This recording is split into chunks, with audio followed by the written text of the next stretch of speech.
Kota itu tak pernah benar-benar tidur.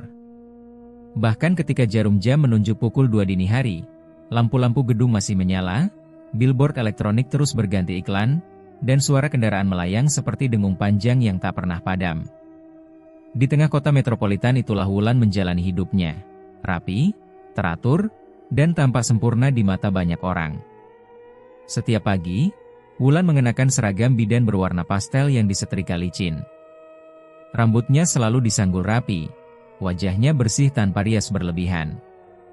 Di klinik bersalin harmoni, sebuah klinik elit dengan dinding kaca dan aroma antiseptik mahal, nama Wulan dikenal sebagai bidan muda yang cekatan, ramah, dan religius. Ia tak pernah lupa mengucap doa sebelum membantu persalinan.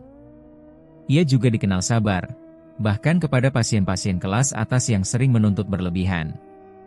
Rekan kerjanya sering memuji hidup Wulan. Gaji besar, apartemen sendiri di lantai tinggi, pekerjaan terhormat. Di media sosial, Wulan tampak sebagai perempuan modern yang seimbang antara karir dan iman. Namun tak satu pun dari mereka benar-benar tahu bahwa di balik cahaya putih klinik dan senyum profesionalnya, ada ruang gelap yang selalu ia kunci rapat dalam dirinya. Setiap selesai shift malam, Wulan pulang ke apartemennya yang menghadap jalan layang utama. Dari balik jendela kaca besar, ia memandang kota yang berkilau seperti lautan cahaya. Mobil-mobil melintas tanpa henti, seolah semua orang tahu kemana harus pergi, kecuali dirinya. Kesunyian di dalam apartemen terasa kontras dengan hiruk-pikuk di luar. Di sanalah, rasa iri itu biasanya muncul, perlahan tapi pasti. Iri yang berakar dari setiap acara keluarga. Nama Ardi selalu menjadi pusat perhatian. Kakak iparnya itu adalah pengusaha properti sukses, pemilik beberapa gedung apartemen yang kini menjulang di berbagai sudut kota. Setiap kali keluarga besar berkumpul, Ardi datang dengan setelan rapi, jam tangan mahal, dan sikap tenang yang membuat orang lain otomatis menyingkir memberi ruang. Ia bukan pria yang banyak bicara, tapi setiap kata yang keluar dari mulutnya selalu terdengar penting. Wulan sering duduk tak jauh darinya, mendengarkan percakapan tentang proyek, investasi, dan angka-angka yang terasa begitu jauh dari dunia klinik dan ruang bersalin. Tak jarang, ketika ia ikut menimpali pembicaraan, respons yang ia terima hanyalah hanggukan singkat atau senyum tipis, sopan, tapi dingin. Seolah keberadaannya hanya pelengkap, bukan bagian dari lingkaran utama. Ia tahu dirinya hanya seorang bidan di mata Ardi. Bukan pengusaha, bukan sosok penting. Dan kesadaran itu, entah sejak kapan, mulai menggerogoti harga dirinya. Wulan bukan perempuan yang kekurangan perhatian. Banyak pria di klinik maupun lingkaran pertemanan yang mencoba mendekat. Namun entah mengapa, semua itu terasa hambar. Setiap kali ia melihat Ardi tertawa kecil saat berbincang dengan orang-orang penting, ada perasaan tertusuk yang tak bisa ia jelaskan. Bukan sekadar kagum. Lebih dalam dari itu. Sebuah dorongan yang membuatnya merasa bersalah sekaligus hidup. Di apartemennya, Wulan sering berdiri lama di depan cermin setelah pulang kerja. Ia memperhatikan wajahnya sendiri, kulit bersih, mata yang masih muda, bibir yang jarang tersenyum lepas. Dalam diam, ia bertanya-tanya mengapa dirinya selalu merasa kurang, padahal hidupnya tampak sudah cukup. Malam-malamnya sering diisi dengan menggulir layar ponsel. Media sosial menjadi jendela lain yang memperlebar rasa itu. Foto-foto Ardi muncul tanpa sengaja. Pertemuan bisnis, gedung baru yang diresmikan, jamuan makan malam dengan orang-orang berpengaruh.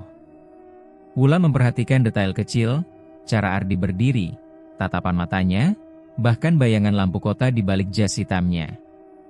Setiap gambar menimbulkan getaran aneh di dadanya. Ia tahu ini salah. Ia tahu batas itu ada dan seharusnya tak pernah dilewati. Tapi perasaan tak selalu tunduk pada logika. Di klinik, Wulan tetap menjadi dirinya yang profesional. Ia membantu kelahiran demi kelahiran, mendengar tangis bayi yang memecah sunyi, dan menyaksikan kebahagiaan keluarga-keluarga baru. Namun di sela-sela itu, pikirannya kerap melayang. Ia sering merasa diperhatikan, bukan oleh manusia, melainkan oleh kota itu sendiri. Lampu-lampu yang menyala terlalu terang, seolah mengawasi setiap langkahnya. Suatu sore, Setelah jadwalnya selesai lebih awal, Wulan duduk sendirian di ruang istirahat. Dari balik kaca, langit kota tampak labu, diselimuti kabut tipis bercampur asap kendaraan. Di dalam dirinya, ada perasaan ganjil, seperti ada sesuatu yang belum terjadi, tapi sedang menunggu saat yang tepat. Ia menutup mata sejenak, menarik napas panjang, lalu berbisik lirih, entah kepada siapa. Sebuah keluhan yang tak pernah ia ucapkan keras-keras. Tentang hidup yang terasa terang di luar, namun kosong di dalam. Di kota yang terlalu terang ini, Wulan mulai menyadari satu hal, cahaya tak selalu berarti kehangatan. Kadang, justru cahaya itulah yang menyingkap bayangan paling gelap dalam hati manusia. Dan tanpa ia sadari, bayangan itu perlahan mulai bergerak. Kesepian di kota modern bukanlah tentang ketiadaan suara. Justru sebaliknya, terlalu banyak suara, terlalu banyak cahaya, hingga tak ada ruang bagi hati untuk beristirahat. Wulan mulai merasakan itu sejak hari-harinya berjalan tanpa perubahan berarti. Klinik, apartemen, jalan layang, lampu merah, lalu kembali lagi ke klinik. Semua berulang, rapi, dan kosong. Malam adalah waktu terberat bagi Wulan. Setelah melepaskan seragam bidan dan membersihkan diri, ia sering duduk sendirian di sofa apartemennya, hanya ditemani cahaya televisi yang dibiarkan menyala tanpa suara.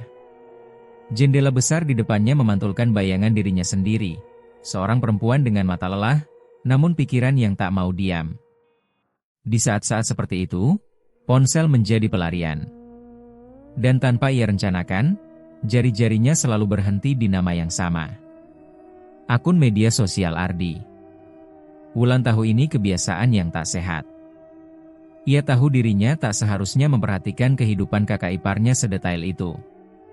Namun setiap unggahan Ardi seperti menariknya masuk lebih dalam. Gedung-gedung tinggi berlatar langit malam, jamuan makan di restoran mahal, pertemuan bisnis dengan orang-orang berjas rapi. Ardi selalu terlihat tenang, berwibawa, dan berada di tempat yang tepat. Tak ada satupun foto yang menampilkan kehangatan berlebihan. Semuanya formal, profesional, dan dingin. Justru itu yang membuat Wulan terjebak. Ia menafsirkan kekosongan di wajah Ardi sebagai celah, sebuah ruang yang entah mengapa ia merasa mampu mengisinya. Setiap kali melihat foto Ardi, Wulan merasakan denyut halus di dadanya. Bukan cinta seperti yang sering diceritakan orang. Lebih menyerupai dorongan untuk diakui.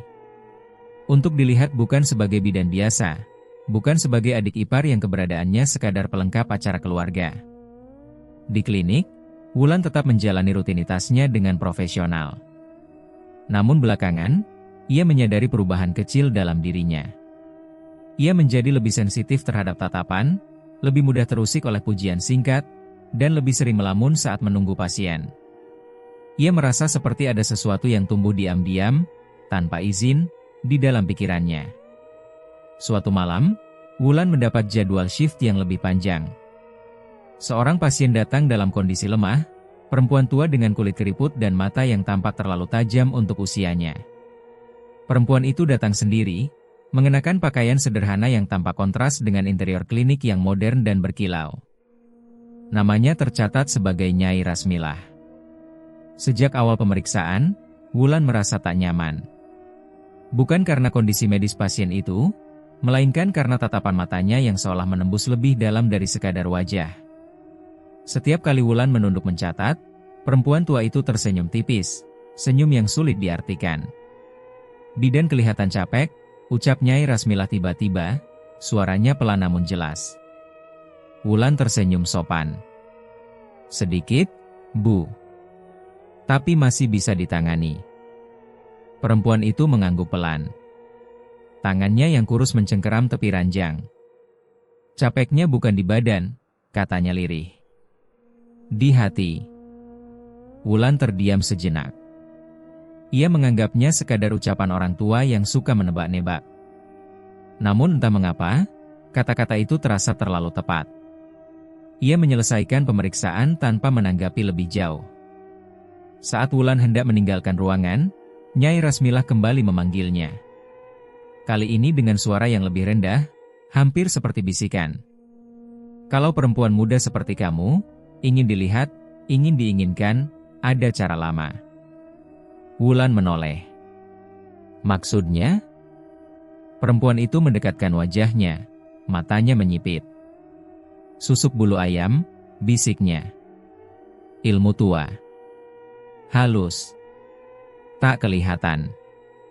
Lelaki akan datang sendiri. Wulan tertegun, lalu tertawa kecil, refleks. Ah, itu kan cuma cerita, Bu. Nyai Rasmila ikut tersenyum, tapi senyumnya berbeda. Cerita itu bertahan lama karena pernah bekerja, katanya pelan. Wulan tak menanggapi lagi. Ia menganggap pembicaraan itu sebagai ocehan pasien lanjut usia. Namun sepanjang malam, bisikan itu terus berputar di kepalanya. Susuk bulu ayam. Kata-kata itu terasa aneh, kuno, dan tak masuk akal, namun sulit diusir. Pulang ke apartemen, Wulan mencoba tidur lebih awal. Tapi matanya sulit terpejam. Dalam gelap, suara kota terdengar semakin jelas. Klakson jauh di bawah, dengung mesin, dan sesekali suara burung malam yang entah dari mana datangnya. Ia membuka ponsel lagi, tanpa sadar. Nama Ardi muncul di layar, kali ini melalui pesan singkat di grup keluarga. Sebuah kalimat singkat, formal, dingin. Namun cukup untuk membuat jantung Wulan berdegup lebih cepat. Ia teringat kembali bisikan Nyai Rasmilah.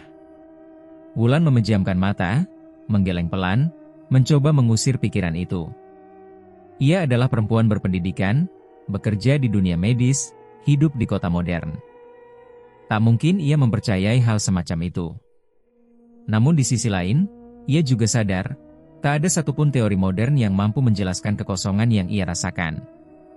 Keesokan harinya, di sela pekerjaan, Wulan kembali bertemu Nyai Rasmilah untuk kontrol singkat. Perempuan tua itu tampak lebih segar, tapi tatapannya tetap sama, tajam dan penuh rahasia. Saat Wulan hendak pergi, Nyai Rasmilah hanya berkata satu kalimat. Ilmu itu tidak memaksa. Ia hanya membisikkan. Kalimat itu menancap di benak Wulan lebih kuat dari yang ia sadari. Malam kembali datang, membawa kesepian yang sama. Di kota yang terlalu terang ini, Wulan mulai menyadari bahwa hasrat tak selalu datang sebagai teriakan. Kadang, ia hadir sebagai bisikan pelan, cukup halus untuk diabaikan, namun cukup kuat untuk terus memanggil dari kegelapan. Hujan turun sejak sore, membasahi aspal kota dengan suara mendesis yang tak pernah benar-benar hening. Dari balik kaca mobil, Wulan memandangi deretan gedung tinggi yang berdiri angkuh, saling berhimpitan seperti dinding raksasa tanpa celah. Lampu-lampu jalan memantul di genangan air, menciptakan bayangan berlapis yang membuat arah terasa samar. Di tengah kota modern yang serba teratur itu, Wulan justru sedang menuju tempat yang tak pernah ia bayangkan sebelumnya. Alamat itu ditulis tangan di secari kertas oleh Nyai Rasmilah. Bukan gang kecil yang kumuh, melainkan sebidang tanah tua yang tersisa di antara dua gedung perkantoran. Rumah itu seperti terselip, seolah sengaja disembunyikan oleh waktu. Dindingnya kusam, catnya mengelupas, dan atapnya ditumbuhi lumut. Pagar besi berderit saat Wulan mendorongnya masuk. Ia ragu sejenak. Sebagai bidan, Wulan terbiasa berpijak pada logika dan prosedur. Dunia medis tak mengenal bisikan atau ritual. Namun langkah kakinya tetap bergerak maju. Setiap langkah terasa berat, seolah lantai tanah basah itu menahan telapak kakinya agar tak pergi. Seorang perempuan tua sudah menunggu di beranda. Rambutnya panjang, hitam bercampur uban, terurai tanpa ikatan. Matanya cekung, namun tajam dan sadar. Ia tak tersenyum saat melihat Wulan, hanya mengangguk pelan, seolah kedatangan ini sudah ia perkirakan. "Kamu datang juga?" katanya singkat. Wulan menelan ludah. "Saya hanya ingin tahu." Perempuan itu berbalik masuk rumah tanpa mempersilakan. Wulan mengikuti, melewati pintu kayu yang berderit panjang. Di dalam, rumah itu jauh lebih gelap dari luar. Tak ada lampu terang, hanya beberapa lilin kecil yang menyala, membuat bayangan bergerak di dinding. Bau tanah basah bercampur sesuatu yang amis langsung menusuk hidung. Di sudut ruangan, seekor ayam hitam diikat kakinya. Matanya terbuka lebar, memantulkan cahaya lilin dengan kilau gelisah. Wulan merasa tenggorokannya mengering. "Kamu masih bisa pulang," kata dukun itu tanpa menoleh. Tidak ada yang memaksa. Wulan terdiam lama. Bayangan Ardi terlintas di benaknya, tatapan dingin, senyum tipis, dan perasaan tak dianggap yang terus menghantui. Ia mengangguk pelan. "Lanjutkan." Hujan semakin deras di luar, memukul atap seng seperti tabuhan tak beraturan. Ritual dimulai tanpa banyak kata. Dukun itu duduk bersila di lantai, menyusun benda-benda sederhana, mangkuk tanah, air keruh, dan bulu-bulu ayam yang sudah dicabut sebelumnya. Doa-doa dilantunkan, namun terdengar janggal, bukan seperti doa yang pernah Wulan dengar. Kata-katanya terbalik, dilafalkan dengan nada rendah, seolah sedang dibaca mundur. Ayam hitam itu disembelih dengan cepat. Darahnya ditampung, baunya menguar tajam, membuat perut Wulan mual. Namun ia bertahan, menahan napas, memaku pandangan ke lantai agar tak melihat lebih lama. Setiap detik terasa panjang, dan waktu seperti melambat. "Susuk ini halus," ujar dukun itu akhirnya. "Tidak terlihat. Tidak terasa saat masuk. Tapi akan hidup di dalam." Wulan dipersilakan duduk di hadapan perempuan itu. Tangannya gemetar, meski ia berusaha terlihat tenang. Satu persatu bulu ayam diolesi cairan gelap, lalu dimasukkan ke mulut Wulan. Rasanya pahit dan panas, seperti besi berkarat. Ia tersedak, tapi dipaksa menelan. Kemudian, bagian pusar. Kulitnya disentuh dengan sesuatu yang dingin, lalu panas menjalar cepat. Wulan mengerang pelan saat bulu ayam itu didorong masuk. Tak ada luka terbuka, namun sensasinya seperti ada benda asing menyusup ke dalam tubuhnya, mencari tempat untuk berdiam. Saat ritual selesai, hujan di luar mereda. Dukun itu berdiri, membersihkan tangannya tanpa ekspresi. "Mulai malam ini," katanya datar, "kamu jangan bercermin terlalu lama. Jangan menolak jika ada yang mendekat. Dan jangan kaget kalau tubuhmu berubah." Wulan tak menjawab. Kepalanya terasa ringan, tapi dadanya panas. Ia keluar dari rumah itu dengan langkah gontai, merasa seperti meninggalkan sebagian dirinya di dalam. Perjalanan pulang terasa berbeda. Kota yang sama tanpa asing. Lampu-lampu terasa lebih silau, suara klakson lebih nyaring. Di dalam mobil, Wulan mencium bau aneh dari napasnya sendiri, amis, seperti darah yang lama tertinggal di udara. Ia menutup mulut, menelan ludah berulang kali. Di apartemen, Wulan masuk ke lift. Pintu logam tertutup perlahan, dan cermin besar di dinding memantulkan bayangannya. Wajahnya tampak pucat, matanya sedikit lebih gelap dari biasanya. Saat lift bergerak naik, lampu di dalam berkedip sesaat. Dalam kilatan singkat itu, Wulan melihat sesuatu di pantulan kaca. Bukan hanya dirinya. Di belakangnya, seperti ada bayangan hitam dengan bentuk kepala ayam, hilang secepat cahaya kembali stabil. Wulan terhuyung mundur, jantungnya berdegup kencang. Ia meyakinkan diri bahwa itu hanya kelelahan. Namun saat pintu lift terbuka, perasaan panas kembali menjalar dari perutnya ke dada. Kulitnya terasa lengket oleh keringat dingin. Di apartemen, Wulan duduk lama di lantai kamar mandi, menyalakan keran air dingin. Ia membasuh wajah berulang kali, mencoba menghilangkan bau anyir yang seolah melekat. Namun bau itu tetap ada, samar tapi nyata. Malam itu, Wulan berbaring tanpa bisa tidur. Tubuhnya panas, napasnya berat.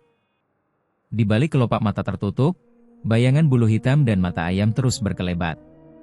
Di luar, kota kembali bersinar terang, seolah tak peduli dengan apa yang baru saja terjadi. Di tengah kota beton yang kaku dan modern, sesuatu yang tua dan gelap kini telah menemukan tempat tinggal, di dalam tubuh Wulan sendiri. Perubahan itu tidak datang sebagai ledakan. Ia hadir perlahan, seperti retakan halus pada kaca, nyaris tak terlihat, namun semakin lama kian melebar. Wulan merasakannya pertama kali bukan dari kata-kata, melainkan dari tatapan. Tatapan Ardi. Di sebuah acara keluarga kecil yang diadakan di rumah orang tua mereka, Wulan menyadari ada sesuatu yang berbeda. Saat ia masuk ke ruang tamu, mengenakan blus sederhana dan celana panjang kerja, Ardi menoleh. Tatapannya berhenti terlalu lama. Bukan tatapan sopan yang biasa ia berikan, bukan pula tatapan kosong yang dingin seperti sebelumnya. Ada sesuatu yang bergetar di sana, gelisah, panas, dan sulit disembunyikan. Wulan menunduk, berpura-pura sibuk dengan ponselnya. Dadanya berdebar lebih cepat dari seharusnya. Ia tahu perubahan itu nyata. Dan kesadaran itu justru membuatnya takut. Sejak malam ritual, tubuh Wulan memang terasa berbeda. Panas di perutnya tak pernah benar-benar hilang, seperti bara kecil yang terus menyala. Napasnya kadang berbau anyir meski ia rajin menyikat gigi dan berkumur. Ia menyadari beberapa rekan kerja sesekali mengernyitkan hidung saat berbicara dekat dengannya, tapi tak ada yang berani berkomentar. Ardi, sebaliknya, justru tampak tertarik. Beberapa hari kemudian, Ardi mulai sering muncul di klinik. Awalnya ia berdalih mengantar kenalan, lalu sekadar mampir untuk bertanya kabar, hingga akhirnya datang tanpa alasan yang jelas. Ia duduk di ruang tunggu terlalu lama, matanya mengikuti setiap gerak Wulan dari balik meja perawat. Kerjanya berat? Tanya Ardi suatu siang, berdiri terlalu dekat. Wulan merasakan aroma napasnya sendiri bercampur dengan udara di antara mereka. Ia melihat Ardi menarik napas dalam-dalam, alisnya sedikit berkerut, seperti mencium sesuatu yang asing namun menggoda. Biasa saja, jawab Wulan singkat, menjaga jarak. Namun jarak itu terasa rapuh. Setiap kali Ardi berada di dekatnya, Wulan merasakan sensasi aneh di kulitnya, seperti digelitik, seperti disentuh sesuatu yang tak terlihat. Ia mulai menyadari bahwa dirinya tak hanya menjadi pengamat. Ia juga bagian dari perubahan itu. Malam-malam pun ikut berubah. Ponsel Wulan yang biasanya sunyi kini sering bergetar lewat tengah malam. Pesan dari Ardi, singkat, formal, tapi terlalu sering untuk disebut kebetulan. Menanyakan hal-hal sepele, mengomentari unggahan lama, bahkan sekadar mengirim emotikon tanpa makna jelas. Wulan membalas seperlunya, jantungnya berdetak tak menentu setiap kali nama itu muncul di layar. Di sisi lain kota, rumah Ardi tak lagi tenang. Istrinya mulai sering mengeluh sakit kepala, mual, dan sulit tidur. Dokter tak menemukan penyebab yang jelas. Setiap malam, perempuan itu terbangun oleh suara aneh dari balkon apartemen mereka di lantai 20. Suara itu seperti kokokan ayam, pelan, serak, namun konsisten, seolah berasal dari jarak yang sangat dekat. Awalnya ia mengira itu halusinasi karena kelelahan. Namun suara itu datang lagi, malam demi malam. Ketika pintu balkon dibuka, tak ada apa-apa. Hanya udara dingin dan lampu kota yang menyala jauh di bawah. Ardi menganggapnya stres. Ia terlalu sibuk dengan urusan sendiri. Pikirannya kerap melayang pada satu wajah yang terus muncul tanpa diundang. Wulan. Di klinik, Wulan mulai menyadari perubahan pada dirinya sendiri. Tatapan pasien pria sering tertahan lebih lama. Beberapa tersenyum gugup, beberapa tampak gelisah tanpa alasan. Namun Wulan berusaha keras menjaga sikap profesional. Ia menolak menyadari apa arti semua itu, meski tubuhnya seolah mengetahui lebih dulu. Suatu sore, saat ia sendirian di ruang persalinan kosong, Wulan mencium bau amis yang lebih kuat dari biasanya. Ia menoleh cepat, jantungnya berdegup kencang. Tak ada siapa-siapa. Hanya bayangannya sendiri di kaca jendela, dan sesaat, ia merasa bayangan itu bergerak terlambat, seolah bukan sepenuhnya miliknya. Di lift apartemen, kejadian serupa terulang. Setiap kali pintu tertutup dan lift bergerak naik, pantulan kaca menampilkan siluet samar di belakangnya. Bukan wujud jelas, hanya bayangan gelap yang mengingatkan pada paruh dan bulu. Wulan selalu menahan napas sampai pintu terbuka kembali. Ardi semakin sering mencari alasan untuk bertemu. Ia menunggu Wulan di parkiran, di lobi klinik, Bahkan pernah muncul di depan apartemennya dengan dalih ingin mengantar dokumen keluarga. Setiap kali mereka berdekatan, Ardi tampak semakin gelisah. Tangannya sering mengepal tanpa sadar, rahangnya mengeras, matanya menyipit seolah menahan dorongan yang tak bisa ia kendalikan. "Kenapa sekarang kamu beda?" tanya Ardi suatu malam, suaranya rendah. Wulan menatapnya singkat. "Beda bagaimana?" Ardi terdiam, menghirup udara pelan. "Baumu," katanya lirih. "Aku nggak tahu, aneh. Tapi bikin susah pergi." Wulan merinding. Ia ingin menjauh, ingin menghentikan semua ini sebelum semakin jauh. Namun ada bagian dalam dirinya yang justru merasa puas, perasaan diakui, diinginkan, akhirnya muncul ke permukaan. Sementara itu, istri Ardi semakin lemah. Tubuhnya kurus, matanya cekung. Ia mulai bermimpi buruk tentang ayam hitam yang berdiri di balkon, mematuk kaca dengan paruh berdarah. Setiap bangun, ia menemukan bulu hitam kecil tergeletak di lantai, entah dari mana asalnya. Di tengah semua itu, Wulan berdiri di persimpangan yang tak pernah ia rencanakan. Kota tetap menyala terang, rutinitas berjalan seperti biasa. Namun di balik cahaya itu, tatapan yang tak wajar terus mengejarnya, tatapan yang bukan lagi sekadar milik Ardi, melainkan milik sesuatu yang telah ia undang masuk ke dalam hidupnya. Dan tatapan itu, kini, tak berniat pergi. Wulan mulai memahami satu hal yang selama ini ia tolak, tidak ada ilmu yang datang tanpa harga. Dan harga itu kini mulai ditagih, perlahan, kejam, dan tanpa peringatan jelas. Mimpi-mimpi buruk datang lebih sering daripada tidur nyenyak. Setiap kali ia memejamkan mata, ia terlempar ke ruang yang tak ia kenali namun terasa akrab.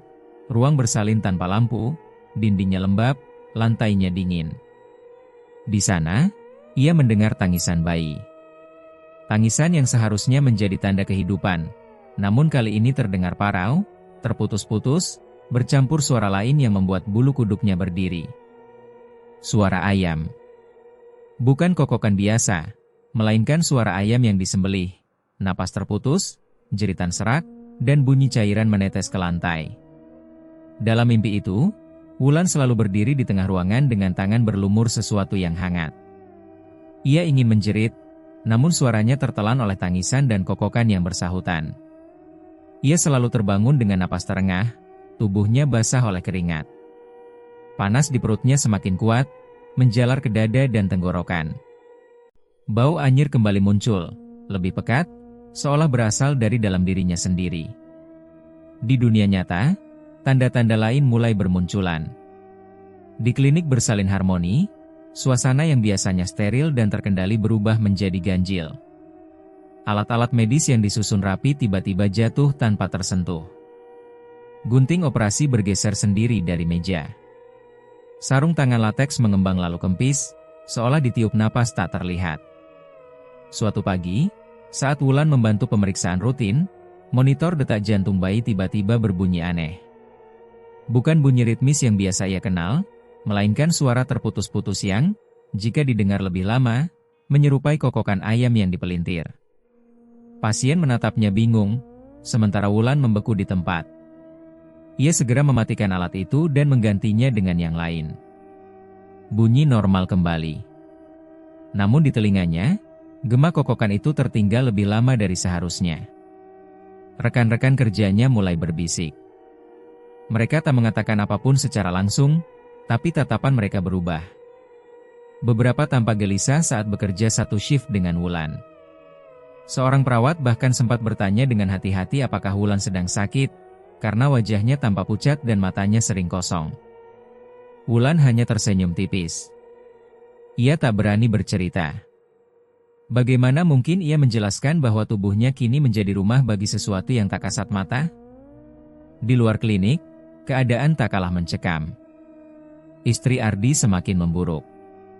Penyakit misterius itu menggerogoti tubuhnya tanpa sebab jelas. Berat badannya turun drastis, kulitnya pucat, dan matanya sering menatap kosong ke arah balkon. Setiap malam, suara ayam berkokok terdengar lebih dekat, bukan lagi dari kejauhan, melainkan seperti berdiri tepat di balik pintu kaca. Tetangga mulai mengeluh. Beberapa mengaku mendengar suara aneh di malam hari, seperti sayap mengepak dan kuku mencakar lantai. Namun tak satu pun menemukan bukti saat dicek.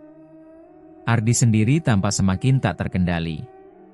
Pesan-pesannya kepada Wulan menjadi lebih intens, nadanya berubah dari sekadar basa-basi menjadi gelisah dan mendesak. Ia sering mengaku tak bisa tidur, tak bisa fokus, pikirannya penuh oleh satu nama saja. Wulan membaca semua itu dengan tangan gemetar. Ia ingin menghentikan semuanya. Namun setiap kali niat itu muncul, panas di perutnya terasa semakin menyiksa, seolah ada sesuatu yang menekan dari dalam, menuntut dipenuhi. Akhirnya, dengan sisa keberanian yang ada, Wulan kembali mendatangi rumah tua itu. Hujan turun ringan saat ia tiba. Dukun perempuan itu sudah menunggunya, seperti sebelumnya. Tanpa banyak basa-basi, Wulan menceritakan mimpi, suara, dan tanda-tanda yang semakin tak terkendali. Perempuan tua itu mendengarkan dengan wajah datar, seolah semua ini sudah ia perkirakan sejak awal. Susuk tidak hidup dari niat setengah, katanya akhirnya. Ia diberi jalan, sekarang ia menuntut tujuan. Wulan menelan ludah. Saya cuma ingin dihargai. Dilihat. Dukun itu tertawa pendek, tanpa humor. Ilmu tidak peduli pada alasan. Ia hanya tahu perintah. Ia lalu menatap Wulan lurus-lurus. Kalau yang kamu tuju tidak benar-benar menjadi milikmu, Susuk akan mencari pengganti. Tumbal. Kata itu menggantung di udara, berat dan dingin. Siapa? Suara Wulan hampir tak terdengar. Orang terdekat, jawab perempuan itu pelan. Yang paling lemah. Yang paling dekat dengan jalannya. Wulan teringat wajah-wajah yang belakangan sering muncul di mimpinya. Bayi-bayi yang ia bantu lahir. Perempuan yang terbaring lemah di apartemen lantai 20. Bahkan dirinya sendiri. Ia pulang dengan langkah gontai. Kota terasa semakin asing. Lampu-lampu neon tak lagi menenangkan, melainkan menyilaukan dan menusuk mata. Di lift apartemennya, bayangan hitam itu muncul lagi, lebih jelas kali ini. Ia melihat paruh, bulu, dan mata yang menatap lapar dari balik pantulan kaca. Malam itu, mimpi buruk datang lebih kejam. Tangisan bayi terdengar semakin dekat, seolah berasal dari dalam dadanya sendiri. Di sela-sela suara itu, ia mendengar bisikan, bukan dengan kata-kata, melainkan dorongan yang tak bisa disalahartikan. Ambil. Miliki. Selesaikan. Wulan terbangun dengan jeritan tertahan. Tangannya mencengkeram spray, kukunya hampir merobek kain. Ia menyadari satu hal dengan kepastian yang menakutkan, Susuk itu tidak akan menunggu selamanya. Dan jika ia terus ragu, sesuatu, atau seseorang, akan membayar harga yang seharusnya ia lunasi sendiri. Hujan turun tanpa jeda malam itu, seolah langit kota sengaja menumpahkan seluruh isinya. Air menghantam aspal dan kaca gedung dengan suara keras, menenggelamkan klakson dan dengung mesin yang biasanya mendominasi. Dari lantai tinggi apartemennya, Wulan memandang keluar jendela, lampu-lampu kota terlihat kabur di balik tirai hujan, seperti dunia lain yang terpisah dari ruang tempat ia berdiri. Panas di tubuhnya kembali meningkat sejak sore. Bukan panas demam, melainkan sensasi yang datang dari dalam, menetap di perut dan dada, berdenyut mengikuti detak jantung. Ia tahu malam ini akan berbeda. Ada tekanan di udara, sesuatu yang menunggu dilepaskan. Bel pintu berbunyi ketika jam hampir menunjukkan tengah malam.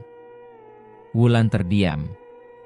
Ia sudah tahu siapa yang berdiri di balik pintu itu, bahkan sebelum melihat lubang intip.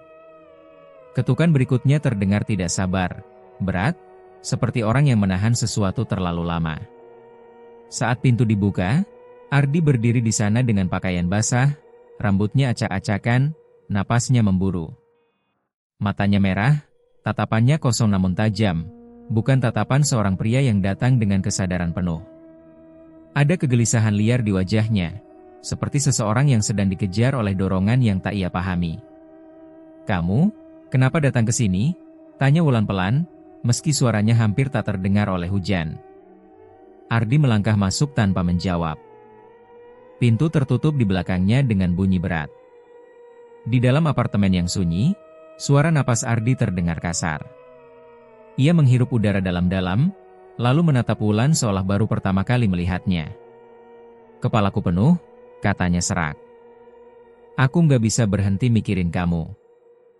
Wulan mundur satu langkah. Hatinya berteriak agar ia menghentikan semua ini.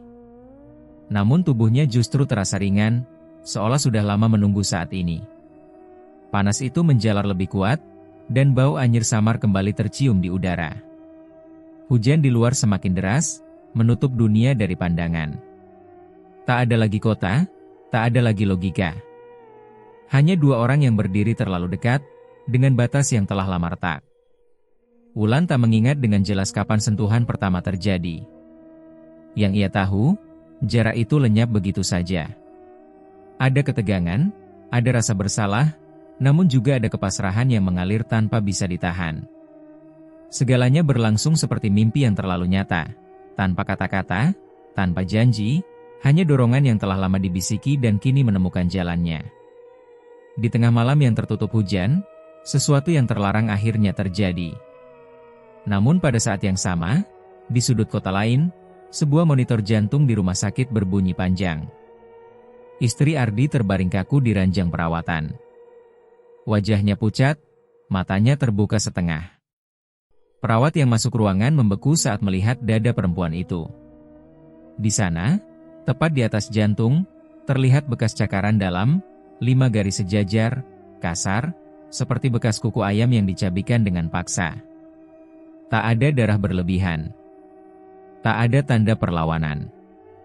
Hanya luka yang mustahil dijelaskan secara medis. Kematian itu terjadi cepat. Terlalu cepat. Kembali ke apartemen, Wulan terbangun menjelang subuh dengan napas terengah. Tubuhnya terasa lelah, namun panas itu perlahan mereda. Ardi sudah tak ada. Hanya sisa air hujan di lantai dekat pintu dan keheningan yang berat. Ponsel Wulan bergetar. Berita pertama datang dari grup keluarga. Pesan singkat, kacau, penuh tanda tanya. Lalu disusul notifikasi berita daring. Seorang perempuan meninggal mendadak di rumah sakit, istri pengusaha properti ternama. Penyebab kematian belum diketahui. Tangan Wulan gemetar saat membaca detailnya. Saat matanya menangkap kata bekas cakaran, perutnya terasa melilit. Panas yang tadi mereda kembali menyala, kali ini disertai rasa perih di bawah kulit. Ia berlari ke kamar mandi dan menatap dirinya di cermin. Wajahnya pucat, matanya cekung. Di bawah cahaya putih lampu, ia melihat sesuatu yang membuat jantungnya hampir berhenti. Kulit di lengannya tampak menonjol di beberapa titik kecil. Seperti ada benda asing yang mendorong dari dalam. Dengan napas terputus-putus, Wulan meraih pinset medis yang selalu ia simpan. Tangannya gemetar saat menekan kulit itu. Rasa sakit langsung menyambar, namun ia terus menekan, hingga sesuatu muncul. Bulu ayam. Hitam, basah oleh darah. Wulan menjerit tertahan. Ia mencabutnya perlahan, lalu satu lagi, dan satu lagi. Setiap bulu yang keluar disertai darah dan rasa panas menyengat, seolah kulitnya menolak melepaskan. Lantai kamar mandi dipenuhi bercak merah kecil, bercampur air. Tangisnya pecah, namun tak ada suara keluar dari tenggorokannya. Ia terus mencabut, seolah ingin mengeluarkan semua sekaligus, meski tahu itu mustahil. Setiap bulu terasa seperti pengingat bahwa harga telah dibayar, bukan olehnya, tapi oleh orang lain. Di luar sana, kota gempar. Media memberitakan kematian itu tanpa henti. Nama Ardi muncul di mana-mana. Polisi mulai menyelidiki. Pertanyaan bermunculan, spekulasi berkembang. Sementara itu, Wulan terduduk di lantai kamar mandi, tubuhnya gemetar, darah menetes dari kulitnya sendiri. Di antara isak yang tertahan, ia menyadari satu hal dengan kepastian yang menghantam keras. Susuk itu telah mendapatkan apa yang dimintanya. Dan ia Tak peduli seberapa banyak bulu yang berhasil ia cabut, tak akan pernah kembali menjadi perempuan yang sama. Waktu berjalan, seperti kota yang tak pernah benar-benar berhenti. Musim berganti, hujan datang dan pergi, dan berita lama perlahan tenggelam oleh kabar baru. Kematian istri Ardi yang sempat menggemparkan kota akhirnya menjadi arsip digital, dibaca sekilas, lalu dilupakan. Namun bagi Wulan, waktu tidak menyembuhkan apapun. Ia hanya mengajarkan cara hidup berdampingan dengan kutukan. Beberapa bulan setelah malam itu, Wulan kembali bekerja seperti biasa di klinik bersalin harmoni.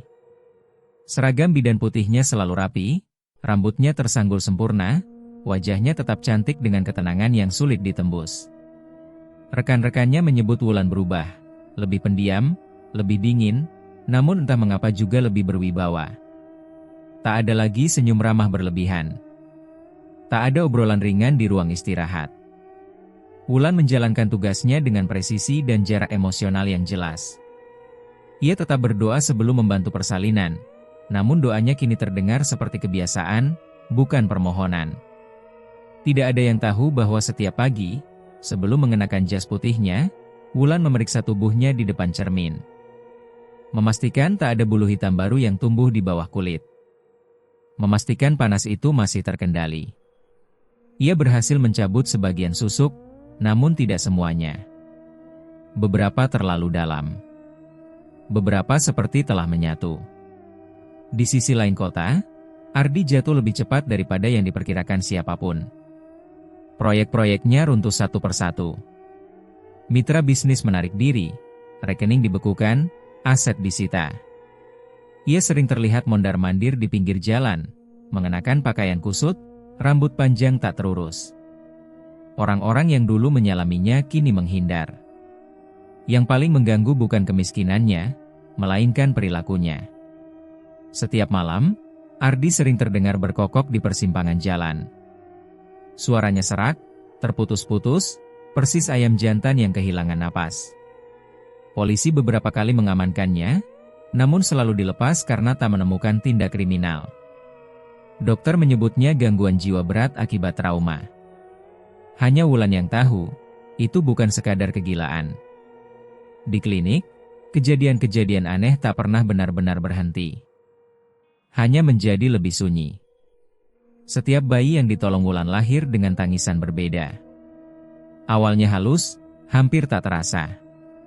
Namun jika didengar lebih lama, nada tangisan itu terdengar patah, serak, mirip kokokan ayam yang belum sempurna. Beberapa ibu menangis ketakutan, merasa ada yang salah.